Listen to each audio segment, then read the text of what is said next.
دايما حاطط نفسي تحت الضغوط، لان مفيش مدرب كره قدم بالذات منتخب كبير زي منتخب مصر وما يكونش عايش في ضغوط.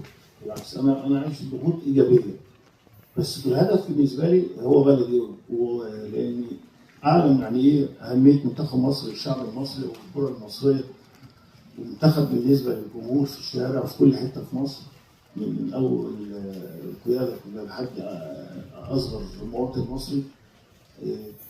الناس كلها بتحب كره القدم وبتحب منتخب بلدها. فانا شايف ان الضغوط طبيعيه، والحمد لله يمكن انا عامل حساب على كده.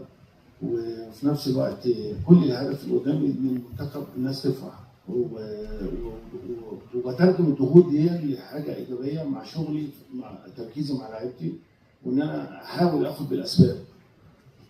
لابد من المدير الفني وبالذات منتخب كبير زي منتخب مصر لازم ياخد بالاسباب اللي موجوده معاه، ويركز في الملعب، ويركز في دراسه المنافس، لان هو ده شغلتي وده طبيعي.